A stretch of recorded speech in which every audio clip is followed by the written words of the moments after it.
Simula ng honeymoon, tuwang-tuwa sa simula. Nakaniti si Kim. Ang saya ng kanyang mukha ay nagpapakita ng excitement na nararamdaman niya. Ang araw na ito ay simula ng isang bagong yugto sa kanilang buhay. Hawak niya ang kamay ni Paulo. Sumakay sila ng eroplano, papuntang Los Angeles. Honeymoon at premiere. Ang kanilang mga mata ay puno ng pag-asa at saya. Ang bawat hakbang ay puno ng excitement. Dalawang exciting na event magkasama. Ang saya-saya nila. Ang kanilang mga ngiti ay hindi mapigilan. Ang bawat sandali sa eroplano ay puno ng pagmamahalan at kasiyahan. Mahabang biyahe pero magkasama sila. Ang bawat oras ay tila lumilipad dahil sa kanilang kasiyahan. Ang kanilang mga puso ay puno ng pagmamahalan. Nagkwentuhan, nagtawanan, nag-share ng mga pangarap. Ang kanilang mga kwento ay puno ng pag-asa at excitement para sa hinaharap. Ang bawat tawa ay nagpapakita ng kanilang kaligayahan. Excited sila sa future nilang dalawa. Ang kanilang mga plano ay puno ng pag-asa at pangarap. Ang bawat sandali ay puno ng excitement para sa kanilang hinaharap. Natanaw na nila ang Los Angeles, isang city of dreams. Ang kanilang mga mata ay puno ng pag-asa at excitement. Ang bawat tanawin ay puno ng pangarap, isang lugar para gumawa ng mga alaala.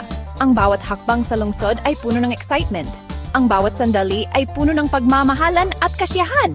Handa na sina Kim at Paulo sa kanilang adventure. Ang kanilang mga puso ay puno ng excitement at pag-asa. Ang bawat sandali ay puno ng pagmamahalan at kasiyahan.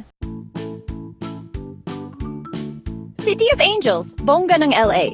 Ang ganda ng hotel. Ang Los Angeles ay kilala sa kanyang magagandang tanawin at marangyang pamumuhay. Mula sa mga iconic na gusali hanggang sa mga sikat na lugar, ang LA ay puno ng mga sorpresa at kasiyahan. Ang bawat sulok ng lungsod ay may kwento, at ang bawat kwento ay nag-aanyaya sa atin na tuklasin ang higit pa. Isang bonggang suite ang naghihintay. Luxurious at romantic. Ang mga hotel dito ay hindi lamang basta-basta. Ito ay mga palasyo ng modernong panahon. Ang bawat kwarto ay dinisenyo upang magbigay ng kaginhawaan at karangyaan. Ang mga tanawin mula sa bintana ay tila mga obra maestra na nag-aanyaya sa atin na huminto at humanga. Namangha sina Kim at Paulo sa view. Ang mga tanawin mula sa kanilang balkonahe ay parang mga larawan sa isang postcard. Ang mga ilaw ng lungsod sa gabi ay nagbibigay ng kakaibang saya at romansa. Ang bawat sandali ay puno ng pagkamangha at kasiyahan. Ang saya-saya ng mga araw nila. Pumunta sila sa Hollywood. Ang Hollywood ay isang lugar na puno ng kasaysayan at kultura. Dito, makikita mo ang mga bituin ng pelikula at mga alamat ng industriya ng aliwan. Ang bawat hakbang sa Hollywood Boulevard ay parang paglalakbay sa nakaraan at kasalukuyan. Naglakad kasama ang mga stars. Ang Walk of Fame ay isang simbolo ng tagumpay at pangarap. Ang bawat bituin sa sidewalk ay may kwento ng pagsusumikap at tagumpay. Ang mga turista ay nagtitipon dito upang magbigay pugay sa kanilang mga idolo at kumuha ng litrato bilang alaala. Nakita nila ang Chinese Theater. Ang Chinese Theater ay isang iconic na lugar sa Hollywood. Dito ginaganap ang mga premiere ng mga sikat na pelikula at dito rin makikita ang mga handprint ng mga tanyag na personalidad. Ang bawat bisita ay nagkakaroon ng pagkakataon na maramdaman ang kasaysayan at karangyaan ng lugar na ito. Mga imprint ng mga legend. Ramdam nila ang magic. Ang mga handprint at footprint ng mga sikat na artista ay nagbibigay ng kakaibang karanasan sa mga bisita. Parang nararamdaman mo ang presensya ng mga legend habang hinahawakan mo ang kanilang mga bakas. Ang magic ng Hollywood ay buhay na buhay sa lugar na ito. Romantic din ang mga gabi.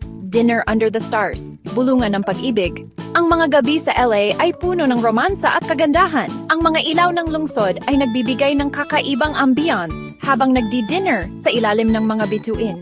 Ang bawat bulong ng pag-ibig ay parang musika sa gabi. Nawala sila sa sarili nilang mundo. Ang mga romantikong lakad sa gabi ay nagbibigay ng pagkakataon na mag-usap at mag-enjoy sa bawat sandali.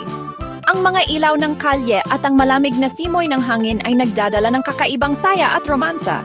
Isang mundo para sa kanilang dalawa. Ang LA ay isang lugar kung saan ang bawat sandali ay puno ng kasiyahan at pag-ibig. Ang mga tanawin, ang mga tunog, at ang mga karanasan ay nagiging bahagi ng kanilang kwento. Isang kwento ng pag-ibig at pagkamangha sa lungsod ng mga anghel. Spotlights glare, sikat na sikat.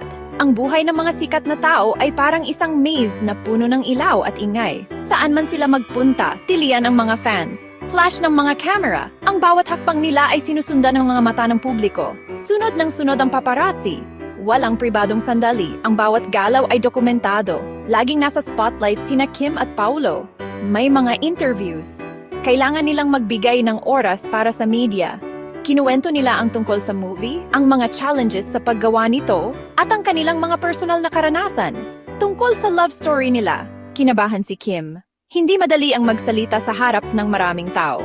Hinawakan ni Paulo ang kamay niya, isang simpleng gesture na nagbigay ng lakas ng loob kay Kim. Binigyan siya ng lakas ng loob. Malapit na ang premiere. Ang excitement ay nararamdaman na sa hangin. Palakas ng palakas ang excitement. Ang mga fans ay sabik na makita ang kanilang mga idolo. Palaki ng palaki ang pressure. Kailangan nilang maging matatag para sa isa't isa, para sa kanilang movie. Ang bawat premiere ay isang bagong simula, isang bagong hamon. Ngunit sa kabila ng lahat, ang kanilang pagmamahal sa sining at sa isa't isa ang nagbibigay sa kanila ng lakas upang magpatuloy. Premiere night, ang pag-ibig ko ang magpapawala sa'yo. Kumikinang ang red carpet. Flash ng flash ang mga ilaw-hiyawan ng mga tao. Sina Kim at Paulo ang center of attention. Ang gaganda at ang gwagwapo nila. Si Kim naka-flowing gown, si Paulo naka-sleek suit. Perfect pair talaga sila. Radiant and in love. Nagsimula na ang movie. Nakatutok ang audience. Nag-unfold ang story. Love, loss, and hope. Ang taas ng emotions. Bulong-bulungan, may agam-agam. Success ang premiere. Sunod-sunod ang papuri. Para sa movie, para sa kanilang performance. Pero sa gitna ng saya, may lungkot. May mga kumakalat na chismis. Bulong-bulungan ng duda. Tungkol sa relasyon nila, tungkol sa plot ng movie. Naramdaman ni Kim ang takot. Mahina ba ang kaligayahan nila? Naramdaman ni Paulo ang pag-aalala niya. Niyakap niya si Kim. Huwag kang makinig, bulong niya. Totoong pag-ibig ang atin. Ang movie natin ang patunay. Pagtibay ng pag-ibig tayong dalawa lang. Tumakas sila sa crowd. Nag-comfort sa isa't isa. Malayo sa flashing lights. Nawala ang mga bulong-bulungan. Ang pag-ibig lang nila ang natira. Naglakad sila sa beach, magkahawak kamay. Humampas ang mga alon. Kumikislap ang mga bituin. Naramdaman ni Kim ang safety, ang pagmamahal. Mahal kita, bulong niya. Higit pa sa kaya ng mga salita. Ngumiti si Paulo. Hinalikan niya si Kim sa noo. Mahal din kita. Wagi ang pag-ibig, cheers sa forever. Tinuloy nila ang honeymoon. Inexplore nila ang Los Angeles. Gumawa ng mga bagong alaala na wala ang mga sismis. Mas tumibay ang pag-ibig nila. Alam nila ang totoo.